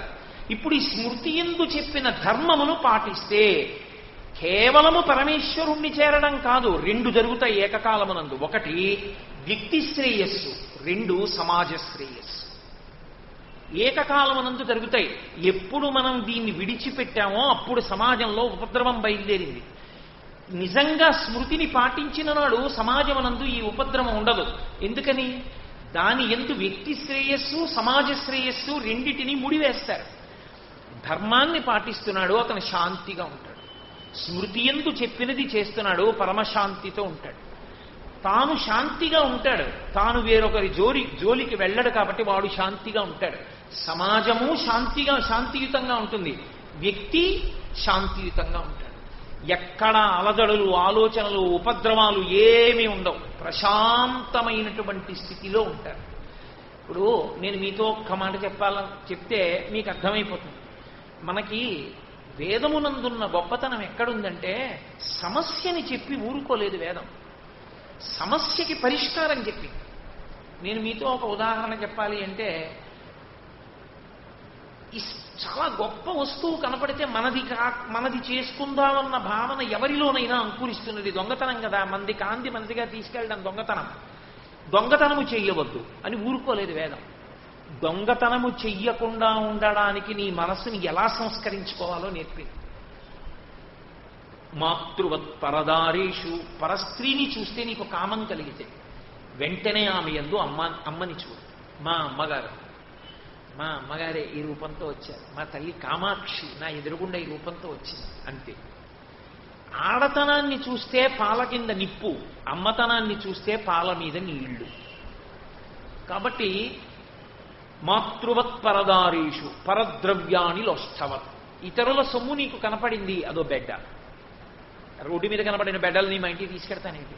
కనబడ్డవన్నీ అక్కడ కనబడిన నాది కాంతి నేను తీసుకుంటాను, నాకెందుకు ఆ బెడ్డ మొక్క? ఈశ్వరుడు నాకు ఇవ్వాలనుకుంటే రాజమార్గంలో ఇస్తాడు, నాకు అక్కల. పరద్రవ్యాని లోష్ఠవత్. అలాగే నువ్వు ఇతర భూతములను దేని వంక చూసినా నిన్ను అందులో చూడు. నిన్నెవరైనా ఏమైనా అంటే నీకు ఎంత బాధ కలుగుతుందో అది నువ్వు ఇతరులను అనవద్దు. నీకు ఎవరైనా ఏదైనా చేస్తే ఏది బాధ కలుగుతుందో అది నువ్వు ఇతరులకు చేయవద్దు. ఇప్పుడు నాకొకటి చెప్పండి, ఇందులో మూర్ఖత్వం కానీ, ఇందులో మౌఢ్యమైన ఆచారం కానీ, ఇందులో మనిషిని పాడు చేసేది కానీ, సమాజాన్ని పాడు చేసేది కానీ ఏమైనా ఉందా? ఇలా ఉన్నాడు అనుకోండి ఒక ఆయన, మాతృవత్ పరదారేషు. ఆయన తన భార్యని తప్ప ఎవరిని చూసినా అమ్మలా చూస్తాడు. ఇప్పుడు ఆయనకి ఏమైనా లోటు వచ్చిందా? ఆయన ఏమైనా లోటు పొందుతాడా? పరమశాంతిగా ఉంటాడు. ఆయన ఉన్న ఊళ్ళో మిగిలిన ఆడవాళ్ళందరూ హాయిగా ఉంటారు. అర్ధరాత్రి 1 గంటకి హోర్న వాన పడుతుండగా ఒక ఆవిడ చెట్టు కింద నిలబడిపోయింది, ఆయనకి కనపడింది. ఆయన చెయ్యి పట్టుకు తీసుకెళ్తారు, భయపడకమ్మా చెల్లాయ్ అని చెయ్యి పట్టుకుని, ఎందుకని కామాక్షిని తీసుకెడుతున్నానని తీసుకెళ్తాడు. ఆయన ఉన్న ఊళ్ళో ఆడదానికి బెంగెక్కడుంది? సమాజ శ్రేయస్సు లేదు, వ్యక్తి శ్రేయస్సు ఉంది. ఆయన శాంతియుతంగా ఉన్నాడు, ఆయన ఉన్నందుకు ఆ కుటుంబం గర్వపడుతుంది, ఆ పిల్లలు మా నాన్నగారని సంతోషపడిపోతారు. ఇటువంటి భర్త, ఆ భార్య సంతోషిస్తుంది. లోకం మహానుభావుడు అంత రాత్రివేళ చెయ్యి పట్టుకు తీసుకెళ్ళి నాకు భయంతో వణుకొచ్చేసి ఒళ్ళు జ్వరం వచ్చేస్తే పిరికితనం ఎత్తిపోతే కన్న తండ్రిలా చెయ్యి పట్టుకు తీసుకెళ్లి ఇంట్లో దింపి వెళ్ళిపోయాడండి బతికున్నంత కాలం ఆడది గుర్తుపెట్టుకుంటుంది. ఎక్కడుంది మౌఢ్యం అందులో? నీ చేతకానితనానికి నువ్వు సమాజాన్ని పాడు చేశావు. మూఢాచారం అని పేరు చెప్పి, ఆవు అని పేరు పెట్టి చంపేస్తే బాగుండదని కుక్క అని పేరు పెట్టి కొట్టి చంపేస్తున్నావు తప్ప నిజమునకు శృతియందు స్మృతియందు మౌఢ్యము లేదు. నువ్వు ఎప్పుడైనా చదివితే నీకు తెలుస్తుంది. నువ్వు చదివింది ఎక్కడ? నీకు చౌకబారు విమర్శ తప్ప నిజంగా తెలుసుకుందామన్న కుతూహలం నీకెక్కడుంది? కాబట్టి వ్యక్తి శ్రేయస్సు సమాజ శ్రేయస్సు ముడివేస్తారు. కేవలము ఈశ్వరుండి చేరవడం ఒక్కటే అంతర్లీనమని మీరు అనుకోకండి. దాని యందు అందరూ భద్రంగా సంతోషంగా ఉండడం నిండి ఉంది. అందుకు ఋషులిచ్చారు మహానుభావులు స్మృతులను. కాబట్టి ఇప్పుడు ఈ స్మృతులను పాటించాడు. పరద్రవ్యాణి లోష్టవత్. నీ ఇంటికి తాళం వేశాననుకున్నావు, సరిగ్గా వేయలేదు, తాళం తీసేసింది. ఇప్పుడు పక్కింటి ఆయన చూశాడు, అరే తాళం వేయలేదేటినా అని తాళం తీసి ఇలా చూశాడు. నువ్వు వచ్చి లోపల పెడదాంలే అని చెప్పి అక్కడ పెట్టి వెళ్ళిపోయినటువంటి 1000 రూపాయల కట్టుంది అక్కడే టీపై మీద. ఆయన చూశాడు, అరే పిచ్చి ఆయన ఇలా వెళ్ళిపోయాడు ఏంట్రా అని తాళం వేసి తాళం చెవి తన దగ్గర పెట్టుకుని నువ్వు ఆఫీస్ నుంచి వచ్చేటప్పుడు అక్కడ కూర్చుని, అయా మీరు తాళం వేయకుండా వెళ్ళిపోయారు, నేను ఎందుకైనా మంచిదని తీసి చూస్తే 1000 రూపాయల కట్ట అక్కడ పెట్టారు, ఇదిగో జాగ్రత్త సుమా, ఇంకెప్పుడు అలా చేయకండి అని మీకు తాళం చెవి ఇచ్చాడు. ఇప్పుడు మీరు సంతోషంగా ఉన్నారు. పరద్రవ్యాన్ని లోష్టవత్. ఆయన తీసుకోవాలంటే తీసుకోవచ్చు, కానీ ఆయనకి అది బెడ్డ ముక్క, ఆయన తీసుకోలేదు. ఇప్పుడు మీరు సంతోషంగా ఉన్నారు, సమాజము సంతోషంగా ఉంది, ఆయన సంతోషంగా ఉన్నాడు. ఎక్కడుంది అందులో మౌఢ్యం? స్మృతి ఏది చెప్పినా ధర్మాన్ని చెప్పేటప్పుడు మనస్సు యొక్క ప్రకోపమునకు విరుగుడు చెప్తూ వస్తుంది. మనసే కదండి ఏది చేసినా. మనసు తీసేసుకో ఏం పర్వాలేదు అంతే, అవతలవాడు నా సర్వనాశనం అయిపోయాడు. వద్దు తీసుకోకు, అవతలవాడు అభ్యున్నతిని పొందేశాడు. మీరు చూడండి, రైళ్లల్లో వెడుతున్నప్పుడు ఇంటర్వ్యూకి వెళ్లే పిల్లలు ముందంతా చదువుకుని రైల్లో కూడా చదివి చదివి నిద్రపోతారు. ఎవడో బ్యాగ్ ఎత్తుకుపోతాడు, అందులో ఒరిజినల్ సర్టిఫికెట్స్ ఉంటాయి. వాడు అందులో కావలసిన ఏ జేబురుమాళ్ళు చొక్కాలు తీసుకుని ఆ సర్టిఫికెట్లు తీసుకెళ్లి చింపేసి ఏ పెంట పోగు మీద పారేసి వెళ్ళిపోతాడు. వాడికి అవి అక్కర్లేదు, వాడి జీవితం పోయింది అక్కడ. ఇదే ప్రతివాడు సనాతన ధర్మాన్ని గౌరవించాడు. పరద్రవ్యాన్ని లోష్టవత్. వాడు ముట్టుకోలేదు. అవతల వాడికి ఉద్యోగం వచ్చింది, వీడు సంతోషంగా ఉన్నదాంతో కష్టపడి వీడు బతికాడు. తృప్తి ప్రధానంగా చెప్పాయి శాస్త్రాలన్నీ. మూఢజహీహి ధనాగమ తృష్ణ కురు సద్బుద్ధిం మనసి వితృష్ణ యలభసే నిజ కర్మోపాత్తం విత్తంతేన వినోదయ చిత్తం అంటారు శంకర భగవత్పాదులు. వేదాన్ని యథాతథంగా ఎప్పుడూ చెప్పినటువంటి మహాపురుషులు శంకర భగవత్పాదులు. అందుకే స్మృతి ధర్మం వచ్చింది. ఇప్పుడు నీకు స్మృతి కూడా తెలియదు, పురాణం వచ్చింది. పురాణం కూడా నీకు అర్థం కాదు. శృతి స్మృతి పురాణానాం ఆలయం కరుణాలయం నమామి భగవత్పాద శంకరం లోకశంకరం. శంకర భగవత్పాదులు చెప్పిన విషయాలు తెలుసుకో చాలు. ఆయన పాదం పట్టుకుంటే పరమేశ్వరుడి పాదం అందిస్తాం. భగవత్పాద శంకరం లోకశంకరం. అందుకే శంకర భగవత్పాదులకి శంకర భగవత్పాదులని పేరు. వారి పాదం పట్టుకుంటే భగవంతుని పాదం అందుతుంది. కాబట్టి అటువంటి జగద్గురువులై మహాపురుషుడు నిలబడి ఉన్నారు. వారు చెప్పిన మాటలు విను. కాబట్టి ధర్మమే ప్రాతిపదిక.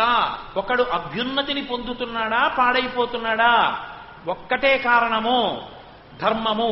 ఈ ధర్మమునందు కూడా ఎలా ఉంటుంది? చాలా కష్టపడి పైకెక్కాడు, కరవకూడని పాము కరిచింది, పోయిందంతే. చాలా మంచివాడు, చాలా యోగ్యుడు, గొప్ప సంపాదన, మహాధార్మికుడు, వటవృక్షంలా అంతమందికి నీడనివ్వగలిగినటువంటి వాడు. ఓ గండు చీమ కుట్టింది పర్వాలేదు, జిర్రి కుట్టింది పర్వాలేదు, తేలు కుట్టింది పర్వాలేదు, నాగుపాం కరిచేసింది, చచ్చిపోయాడు. ఎంత జాగ్రత్తగా మనిషి ధర్మాన్ని అనుష్ఠించినా పొరపాటున కూడా గ్రసింపబడకూడనివి కొన్ని ఉంటాయి. ఎట్టి పరిస్థితులలో వాటి చేత గ్రసింపబడరాదు. అంత జాగ్రత్తగా నిభాయించుకోవాలి. నేను చెప్పక్కర్లేదు, శిశుహత్య, బ్రాహ్మణ హత్య, పరదారలయందు అనురక్తి, వ్యభిచారము, మద్యపానము భయంకరమైనటువంటి పతనమునకు హేతువులై నిలబడతాయి. కాబట్టి వాటి జోలికి వెళ్ళవద్దు. బ్రహ్మ హే మహారీచాసురాపో గురుతల్పక అని బ్రహ్మహత్యా పాతకాలు 5 పాతకాలు మహాపాతకాలని వర్ణిస్తారు. వాటి జోలికి ఎప్పుడూ వెళ్ళకూడదు. నాగుపాం కరిచేసినట్టే పడిపోతావు. ఈ పడిపోవడం నువ్వు ఎంత కొంచెం ముందుకెళ్ళావో అంత అధపాతాళానికి పడిపోతావు. అంటే పడకుండా ఉండాలంటే వాటి జోలికి వెళ్ళవద్దు, చాలా జాగ్రత్తగా ఉండు. జ్ఞానరత్నాపహారాయ తస్మాత్ జాగ్రత్త అంటారు శంకరుల ప్రశ్నోత్తరమాలికలో ఓ ప్రశ్న ఉంది దాని మీద. కాబట్టి ఈ ధర్మాన్ని పట్టుకో. లోకంలో దశావతారములు వచ్చాయి పరమేశ్వరుడివి దశావతారములు వచ్చినా ఏ అవతారము కూడా ప్రధాన ప్రయోజనం పూర్తయిపోయిన తర్వాత ఇంకా భూమి మీద లేదు. ఒక్క రామావతారమే ఉంది. అలా 11,000 సంవత్సరములు ఉన్నాడు రావణాసుర సంహారం తర్వాత. ఎందుకు ఉండడం ఆయన? ఒక కారణం ఉంది దానికి. రామాయణ కాలము నాటికి మనుష్యుడన్నవాడు తృణీకరింపబడ్డాడు, పనికి మాలినవాడు అని. అందుకే ఆయన ప్రతిజ్ఞ చేశాడు, హత్వాక్రూరం దురాత్మానం దేవర్షీణాం భయావహం దశవర్ష సహస్రాణి దశవర్ష శతాని చ. నేను రావణుణ్ణి సంహరించి అవతార పరిసమాప్తి చేయను. 11,000 సంవత్సరములు భూమి మీద ఉంటాను. ఎందుకుంటాను? ధర్మం ఎంత గొప్పదో లోకానికి చూపిస్తాను. ధార్మికమైన నడక చేత మనుష్యుడు ఎంత గొప్ప స్థితిని పొందగలడో నిరూపించి చూపించడానికి ఈ లోకంలో నేను నడిచి చూపిస్తానన్నాడు అని రామచంద్రమూర్తి ఈ భూమి మీద నడిచారు. అందుకే ఆయన నడక రామాయణము. ఆయనము అంటే కదలిక. ఆయన కదలిక 2 కాళ్లతో కాదు. ఒక కాలు సత్యము, ఒక కాలు ధర్మము. సత్యము మీద నిలబడితే ధర్మాన్ని కదుపుతాడు, ధర్మం మీద నిలబడితే సత్యాన్ని కదుపుతాడు. అందుకే నీకు ధర్మము తెలియాలి, రామాయణం చదువుకో చాలు. వేదోపబృంహణము తద్దినం పెట్టాలి, రాముడు ఎలా పెట్టాడు చదువుకో చాలు. గృహప్రవేశం చేస్తున్నావు, వాస్తవోమం చెయ్యాలా చేయకూడదా? నువ్వు ఎక్కడో ఏవో వేదం అంతా చూడాలని బెంగపెట్టుకోపు. శ్రీరామాయణం చదువు. రాముడు పర్ణశాలలో గృహప్రవేశం చేస్తే వాస్తుహోమం చేసి ప్రవేశించాడా, వాస్తుహోమం చెయ్యకుండా ప్రవేశించాడా చదువు, నీకు అర్థమైపోతుందంతే. ఆయన అంటాడు, సౌమిత్రే చిరజీవిభి. వాస్తు పూజ చెయ్యకుండా గృహప్రవేశం చేసేస్తే, వాస్తుహోమం చేయకపోతే ఆ ఇంట్లో ఉన్న యజమాని చిరకాలము ఉండడు. చిరకాలం ఉండాలి ప్రశాంతంగా. నువ్వు వాస్తుహోమం చెయ్యవలసిందే, వాస్తు పూజ చెయ్యవలసిందే. ఎంత అద్భుతమైన పూజ అండి వాస్తు పూజ. నిజంగా ఏమి మంత్రం నిజంగా ఆ వాస్తు పూజలో. కాబట్టి వాస్తు పూజ చెయ్యాలి, వాస్తుహోమం చెయ్యాలి. నువ్వు రామాయణం చూడు, నీకు అర్థమవుతుంది. రాముని నడక ధర్మము. రాముడు ఎప్పుడు నడిచినా ధర్మమే ధర్మమే ధర్మమే. ధర్మము తప్ప రామునకు ఇంకొకటి అక్కరలేదు. అందుకే రాముడు దేవుడని రామాయణం జరిగితే నీకు 5 పైసలకు పనికిరాదు.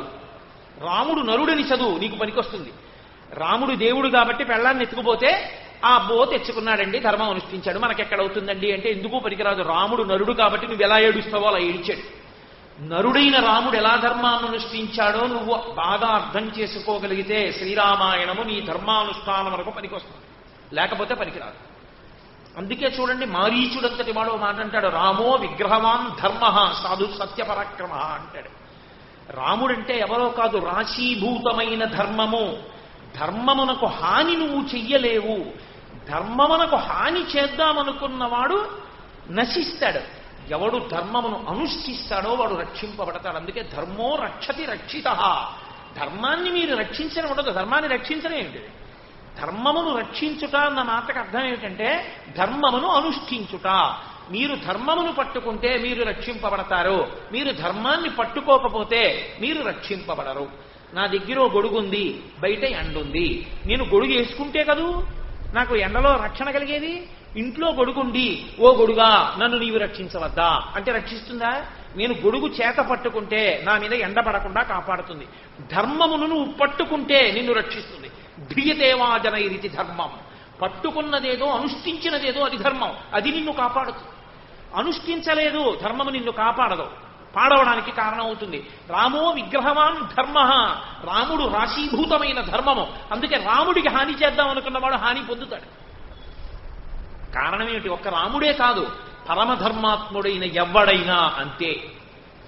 ఎవడు ధర్మమునకు నిలబడిపోయాడో వాడి జోలికి మీరు వెళ్ళలేరు, వాడిని చెనకలేరు. కారణం వాడి ధర్మము వాడిని కాపాడుతూ ఉంటుంది సర్వకాలముల యందు. కాబట్టి కప్పధయతరహ ధర్మ. మళ్ళీ వెనక్కి వస్తుండండి ఒకసారి. శంకర భగవత్పాదులు అందుకునంత నొక్కి చెప్తున్నారు. నేను ఏదో ఆ మాట ఆ జవాబు చెప్పేసి లేచి వెళ్ళిపోలేక కాదు. శంకరుల ఆర్తి అందులో ఉంది. అరేరే ఈ జాతి నడవాలి. నేను వెళ్ళిపోతే ఈ ప్రశ్నోత్తర రత్నమాలికా రూపంలో ప్రధానమైన ప్రశ్న జవాబు రూపంలో బోధ చేసేవాడు ఎవరు? అందుకిచ్చారు మహానుభావుడు. ఆయన ఆర్తి ఉంది అందులో జనం కోసం. ఆ ఆర్తి ఆయనకి లేకపోతే ఆయన ఒకరికి చెప్పవలసిన అవసరమే ఉంది. ఆయన పొందవలసిన స్థానం ఆయన పొందేశారు. ఆయన హాయిగా వెళ్ళిపోవచ్చు. మన కొరకు ఆ స్తోత్రం ఇచ్చింది. అది ఆయన యొక్క త్యాగం మహానుభావుడిది. కాబట్టి త్యాగేనైకే అమృతత్వమానసు అని పిలవడానికి కారణం అది. అటువంటి శంకరులు ఆలయం కరుణాలయం, మహానుభావుడంతటి కరుణాస్వరూపుడు. అందుకే ధర్మాన్ని విడిచిపెట్టు అని బోధిస్తారు. మీరు ఎప్పుడైనా రామాయణం చూడండి, రాముడితో మాట్లాడేటటువంటి వ్యక్తులందరూ కూడా సాధారణంగా ఏం చెప్తుంటారంటే, అప్పుడప్పుడు ఈ విషయంలో కొంతమంది మంత్రులు కూడా రాముణ్ణి ధర్మపథంలోంచి పక్కకి తప్పించడానికి ప్రయత్నించారు. బాగా జరిగిపోయినన్నాళ్ళు ధర్మానుష్ఠానం చేయడం గొప్ప కాదు.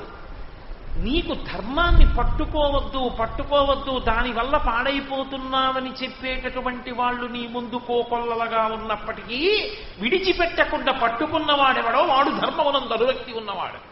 మీరు ఎప్పుడైనా రామాయణం చూడండి. రామాయణంలో రాముడికి అందరూ ధర్మమే చెప్పలేదు. ఎందుకయా ఈ ధర్మం అని చెప్పిన వాళ్ళే కనపడతారు. దశరథుడు రాముడికి ధర్మం అంతా ఏం చెప్పేలేదు. దశరథుడు అన్నాడు, ఎందుకయా ఈ ధర్మం రామా? నీకు నేను ధర్మం చెప్తాను, పుత్రధర్మం. నేను కైకమ్మకి వరాలు ఇచ్చాను, కైకమ్మ వరాలు పుచ్చుకుంది.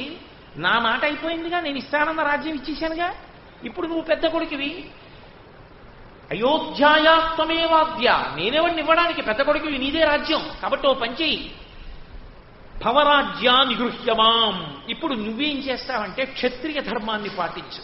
నువ్వెవడవి నాన్న రాజ్యం ఇవ్వడానికని నన్ను ఖైదు చెయ్యి. నీ రాజ్యం నువ్వు ఉచ్చేసుకోరామా, ఖైదులో ఉండి నిన్ను చూస్తూ బతికేస్తానన్నాడు.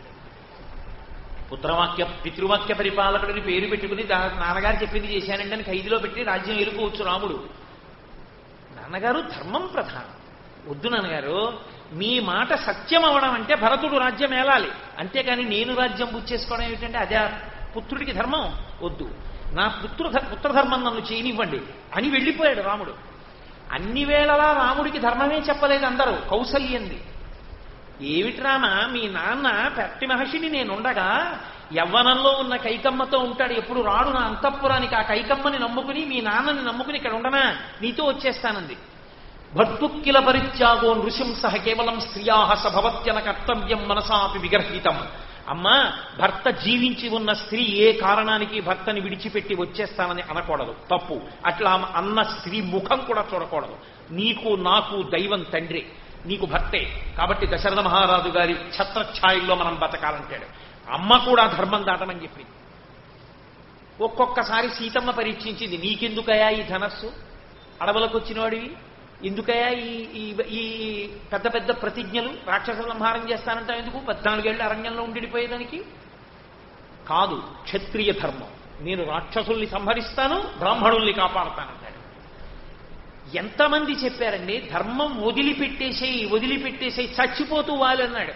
ఎందుకయా సుగ్రీవుడితో స్నేహం చేశావు, నాతో సంధి చేసుకుంటే చిటికి వేసి పిలిపిస్తా రావణాసురుణ్ణి, తోటకి చుట్టి 4 సముద్రాల్లో ముంచా, తెచ్చి సీతమ్మనివ్వడు అన్నాడు. నువ్వే ధర్మంలో లేవు, తమ్ముడి భార్యను ఎత్తుకొచ్చి అనుభవిస్తున్నావు. నీతో నాకు స్నేహం ఏమిటి, ధర్మం లేని వాడి స్నేహం నాకు అక్కర్లేదు, కష్టమైన నిష్ఠూరమైన ధార్మికంగానే భార్యను తెచ్చుకుంటానన్నాడు. నీకు బాగున్నంతకాలం ధర్మాన్ని అనుష్ఠించడం కాదు, నీ చుట్టూ ధర్మం చెప్పేవాళ్ళు ఉన్నప్పుడు ధర్మాన్ని అనుష్ఠించడం కాదు, ఆ ధర్మం ఎందుకు పనికొస్తుందని అడిగేవాళ్ళు 100 మంది నీ చుట్టూ చేరినప్పుడు కూడా నువ్వు ధర్మానికి నిలబడి ధర్మమును నమ్ముకుని జీవించగలిగితే నువ్వు ధార్మికుడవు.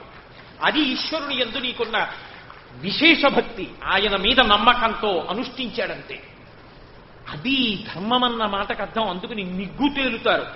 ధర్మరాజు ఎన్ని కష్టాలు పడ్డాడండి, వదిలేశాడా ఎక్కడైనా? ఈ పట్టుకునే ఈశ్వరుణ్ణి చేరుతానన్నాడు, పొందలా. ఇక్కడ సుఖాన్ని పొందాడు, అక్కడ పరమేశ్వరుణ్ణి చేరాడు. కాబట్టి ధర్మం. అందుకే శ్రీరామాయణ సారాంశముగా తల్లులు పిల్లలకి నేర్పవలసిన శ్లోకం ఒకటి ఉన్నది అంటారు. 24,000 శ్లోకాలు తల్లులకు నోటికి రాకపోయినా తప్పులేదు, గట్టిగా 3 శ్లోకాలు రాకపోయినా తప్పులేదు. రామాయణంలో ఈ శ్లోకం నాకు రాదు అని ఏ తల్లి అయినా అంటే అది ఖచ్చితంగా పొరపాటే. ఆ తల్లి పిల్లల్ని పెంచడంలో అసలు ఏది తెలుసుకుని ఉండాలో ఆ తల్లికి తెలియదని గుర్తు. పిల్లలకి కథ చెప్తూ మొట్టమొదటి తల్లి చెప్పవలసిన కథ ఏదైనా ఉంటే ఈ కథతోనే మొదలు పెట్టాలి. అమ్మ పిల్లాడికి అన్నం పెట్టి పిల్లాడికి కథ చెప్పడం. కౌసల్య చిట్ట చివర రామచంద్రమూర్తి బయలుదేరుతుంటే ఒక మాట అంది, యం పాలయసి ధర్మంతం భృత్యాచ నియమేన చ సవై రాఘవసాధూలా ధర్మత్వామభిరక్షతు. ఇది శ్రీరామాయణంలో ఈ శ్లోకాన్ని పెద్దలు ఏమంటారంటే, పరమాచార్య స్వామి వారంతటి వారు ఈ శ్లోకాన్ని ఏమని చెప్పారో తెలుసా? రామచంద్రమూర్తి 14 ఏళ్ల అరణ్యవాసానికి కావలసిన సద్దెన్నపు మూట కౌసల్య కట్టి ఇచ్చినది ఈ శ్లోకం అన్న పాత్రలోని. అమ్మ సద్దెన్న మూట కట్టిస్తుంది బహుదూర ప్రయాణం చేసేటప్పుడు.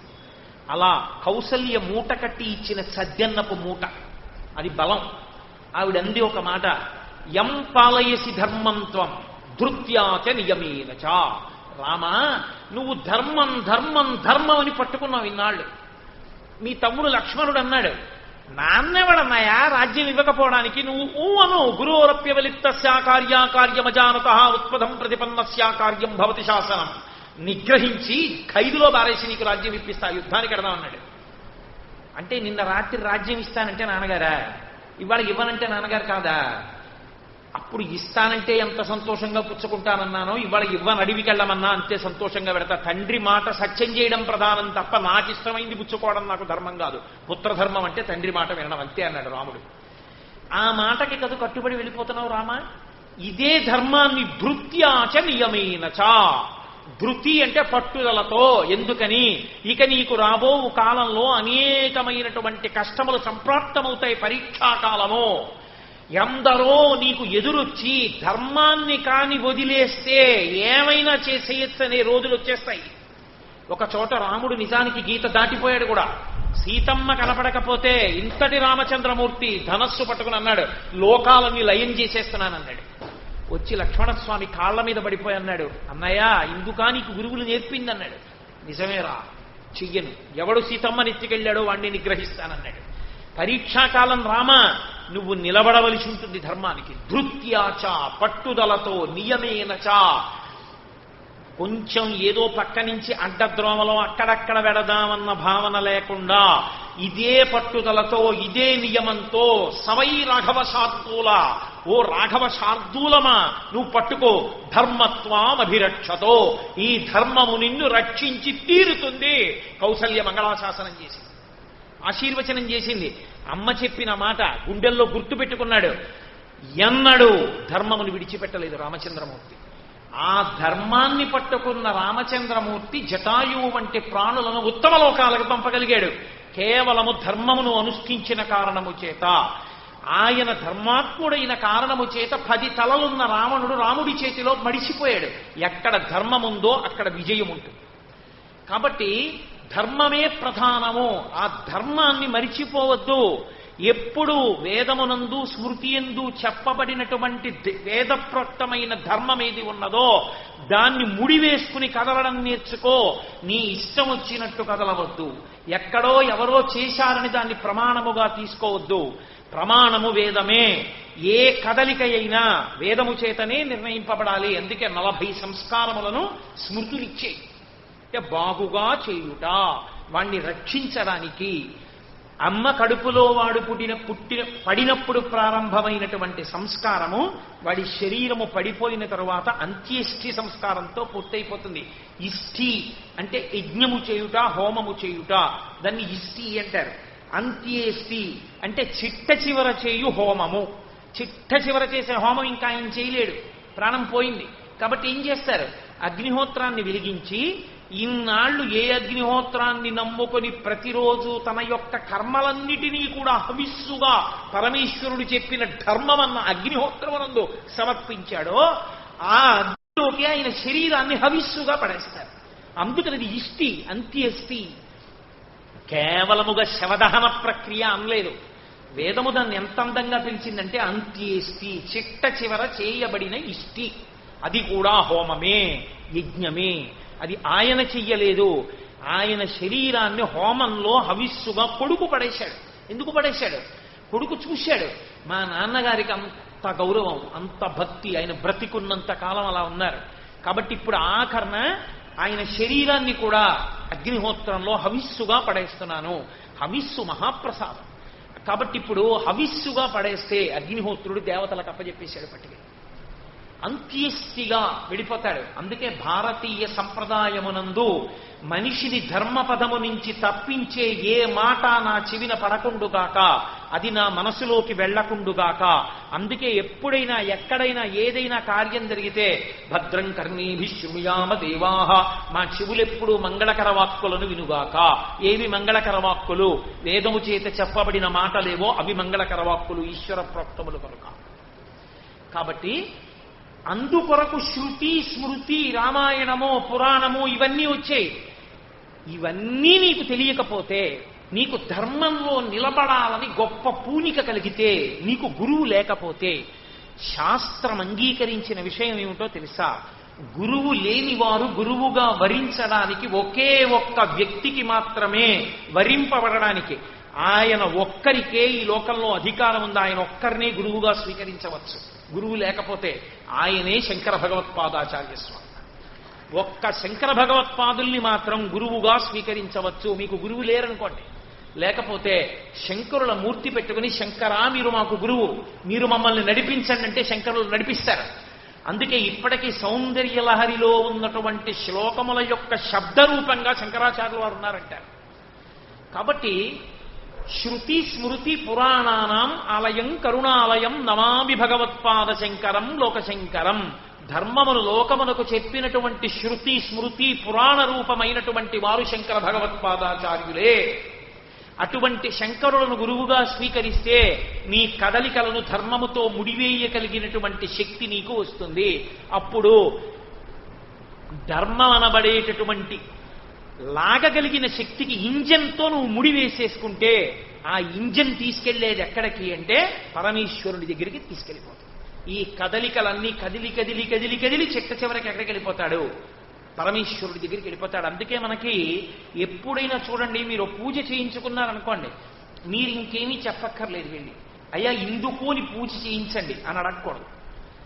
మీరు బాగా గుర్తుపెట్టుకోవాలి, పరమేశ్వరుడి దగ్గర మీరు ఏదైనా కోరిక కోరినప్పుడు పరమేశ్వరుడు అత్యంత ప్రీతి పొందేది ఎప్పుడో తెలుసా? ఒక్కసారి అడగాలి. ఒక్కసారి అడిగి వదిలిపెట్టారు తప్ప మీరు అదే పనిగా అడిగారనుకోండి అసహ్యం. ఇప్పుడు ఏదో అయ్యా శ్లోకం రాసి పెట్టండి అని అడిగారు అనుకోండి, నేను బహుప్రీతుడని తప్పకుండా రేసుపట్టుకొస్తానమ్మా మర్చిపోను అన్నాను అనుకోండి, వదిలిపెట్టాలి. మళ్ళీ రేపు పొద్దున్నే మా ఇంటికి వచ్చేసి అంటే శ్లోకం రాసుకొస్తున్నారు మర్చిపోకండి, నేను ఆఫీస్కి వెడుతుంటే శ్లోకం మర్చిపోకండి, సాయంకాలం ఇంటికి వస్తుంటే శ్లోకం మర్చిపోకండి అన్నారు అనుకోండి, నాకు అసహ్యం వేస్తుంది. నాకు నిజమేనమ్మా గుర్తుండదు అని వదిలేసి వస్తాను.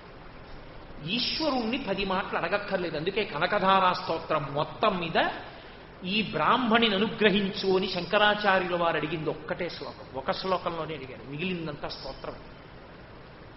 విహంగ శిశువు విషణ్ణే దుష్కర్మ ఘర్మమపనీయ చిరాయ దూరం నారాయణ ప్రణయనీ నయనాంబువాహ. ఈ బ్రాహ్మణిని అనుగ్రహించు అని అడిగింది ఒకటే శ్లోకం. మిగిలినవన్నీ పరదేవతని స్తోత్రమే. అంతే. భగవంతుణ్ణి ఒక్క మాట అడిగితే చాలు. ఒక మాట అడిగితే ఈశ్వరుడు ప్రీతి చెందుతాడు. ఈశ్వరుడి దగ్గరికి వెళ్ళి నిజానికి మీకు ఒక కోరిక ఉంటే మీరు ఆ కోరికని నోటితో చెప్పక్కర్లేదు కూడా, ఆయనకి తెలుసు. అందుకే మనం అడగకుండానే పూజలో మన కొరకు ఏది అడగాలో ఋషులు నిర్ణయం చేసేశారు. ధర్మార్థ కామ మోక్ష చతుర్విధ పురుషార్థ ఫల సిద్ధ్యర్థం, ఇంకా ఏదో దాటితే మనోవాంఛా ఫల సిద్ధ్యర్థం.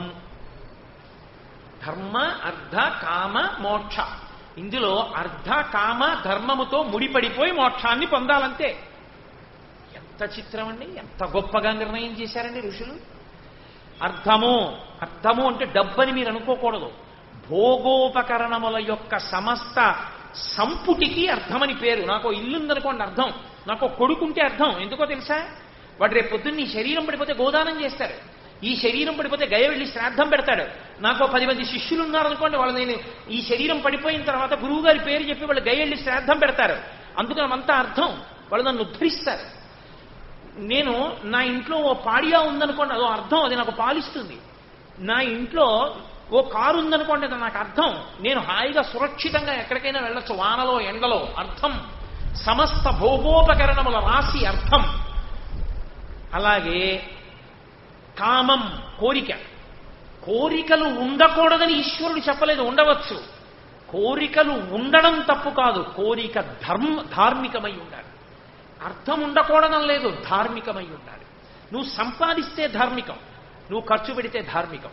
నీకు కోరిక పుడితే వెంటనే పరిశీలించు, ఇది పడుతుందా చక్రంలో, ధర్మచక్రంలో పడుతుందా, అనుభవించేయి. ధర్మచక్రంలో పట్టదు, తీసవతల బారే. చక్ర పొంగల్ తినాలనుంది, తినచ్చా, సుభిక్షంగా తిను, వెంకటేశ్వరుడికి నైవేద్యం పెట్టి తిని. అంటే శివుడికి పెట్టకూడదు అనకంటే నా ఉద్దేశంలో ఒకటే పదార్థం, అది ఏ పేరుతో పెట్టి పిలిచినా నాకేం అభ్యంతరం లేదు. ఏకో దేవ సర్వభూతాంతరాత్మ సర్వభూతాధివాసి. ఉపనిషత్ చెప్తోంది, తెల్లవారులేస్తే ఉన్నది ఒక్కడే పరమేశ్వరుడు, ఆయన అన్ని రూపాలతో ఉంటాడు. కాబట్టి హాయిగా నైవేద్యం పెట్టి ప్రసాదం అని తిను, తప్పేం లేదు.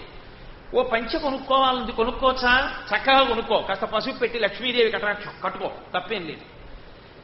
నా కొడుక్కో ఇల్లు కొనిపెట్టాలనుంది, కొనొచ్చా, తప్పేం లేదు. తండ్రిగా నీ ధర్మం. వాడికి ఉండవలసినటువంటి ప్రధానమైన అవసరాల్లో వాడికి ఓ గూడు ఉండాలి. రేపు పొద్దున పెళ్లి చేస్తే కొడుకు కోడలు సంతోషంగా ఉండడానికి.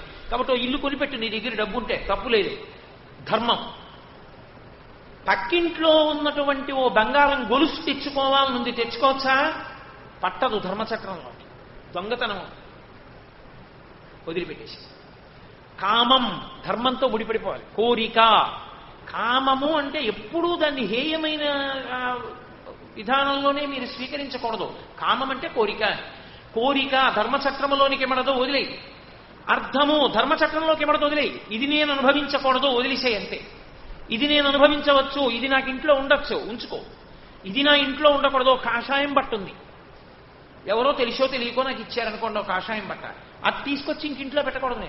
నేను కట్టుకోకూడదు, ఇంట్లో కనీసం కిటికీ తెరగా కూడా వాడకూడదు. అది ఎవరికి? పరమ పవిత్రమైన ఆశ్రమం.